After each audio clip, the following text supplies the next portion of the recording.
Real talk, you guys? We are 22 episodes into RTGs. I've been around this block enough times to understand what the ups, downs, and common themes of the series are, and what I've noticed more than anything else is opinions that go kinda like this. The game has great ideas, but lacks the level of polish it needed to become an instant classic. And that about sums up Kaya Dark Lineage. It's plenty enjoyable, but only if you go into it anticipating there's reasons it didn't become famous. But you won't let me end the episode on that, will you? No, you want to know what those reasons are. Demanding. I may as well introduce the game by breaking down the title, Kaya Dark Lineage. This is Kaya. She's got problems with her dad. Then again, if my dad abandoned me, became the evil overlord of another world, kidnapped my stepbrother, and started doing experiments on him, I'd be justifiably pissed off too. Luckily, learning magic in this world is as easy as getting a pat on the back, and soon you're on your way, punching out furries and surfing on lava. Dark Lineage is a 3D collectathon platformer, but with a streamlining twist. Anytime you defeat an enemy, you can use your magic to turn them back into their original form as one of the friendly native.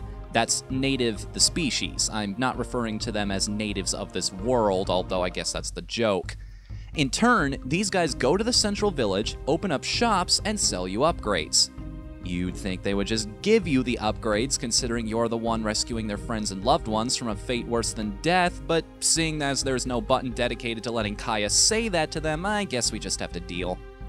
In fact, there's quite a few things you can't do in Kaya that, unlike the shops, aren't simply waved away with the argument of game logic. There's a heavy emphasis on stealth sections, especially early on, and while Kaya can sneak like a pro, she has no sneak attack.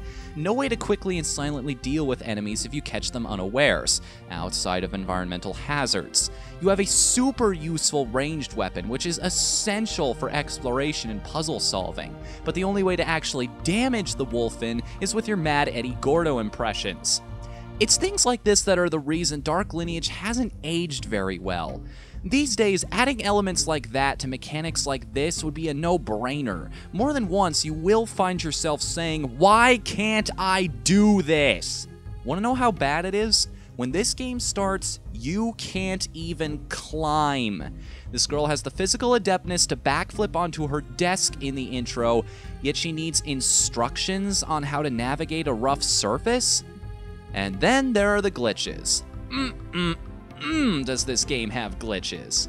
Here's a fun metagame to play when you're going through Kaya. Take a drink every time you notice something weird or inconsistent with the game's world.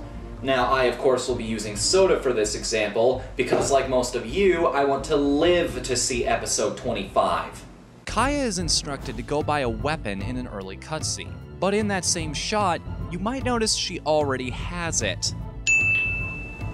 In another scene, two characters are talking about Atea's kidnapping. Or is that Atia? Atea. Atea. Some enemies have guns, which push you back an inordinate amount of room. I guess this is so you can't just Rambo your way through the whole game, but the knockback and rate of fire is so great, if they push you against a wall, you're stuck there. Or in other words, it's no use! Speaking of enemies with guns, beware them in pairs, because if you manage to defeat one but not the other, the one left alive will run around aimlessly, blasting you no matter how you approach him, essentially making them unbeatable until you leave the area and reset their position.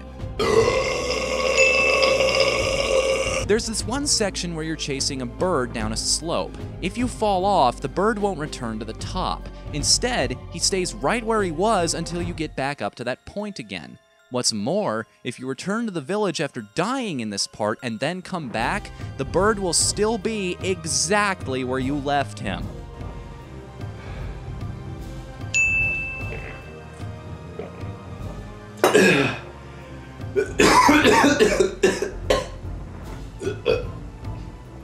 There's a point later on where you get all your items taken away from you. However, when you retrieve them, you'll automatically get the telescope item even if you never bought it, because the developers just assumed you already would have. So now, you can go back to the shop that sells it in Native Village and look at the telescope with the telescope.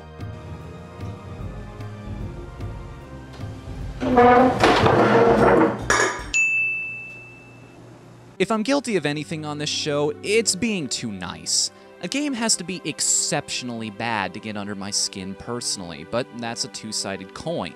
Even if I liked something as a kid, I have to put on my robe and reviewer's hat and just accept it's not as good as I remembered. Still, it's only fair to look at Kaya's good parts, and there are quite a few. Wow, that's a sentence you don't want to take out of context. As underwhelming as the combat was, I can't think of a single way to improve the actual 3D platforming. It's quick, clean, fluid, I always know where I'm going to land, and it has quite a few clever puzzles thrown in that take advantage of new mechanics as you go along, just like you're supposed to. These sections are downright clever, if not overly basic at times, and riding on a jam gut never gets old. Remember how I said you don't have a sneak attack? Well, you do have other tricks. Even though it doesn't do damage, if you hit a wolfen with your boomerang and he doesn't realize it was you, he'll blame his nearby allies. Hit him again, and it'll erupt into a full-on fight. Oh yeah, and bombs work too. All in all, the running and jumping is perfectly solid. I just wish the rest of the game felt as magical. And now I'm just repeating the intro, so I guess this is where I end things off. Kaya Dark Lineage definitely has its problems, but at least you can find it on the cheap. And I mean really cheap. Like, I could afford this right now, cheap. The combat might leave you cold, and Kaya herself could have used an acting coach. Or two, but look at it this way. Gotta play something while waiting for the next Mario, right? You know, other than the old Marios, which are better 3D platformers by far. You know what? Fuck it.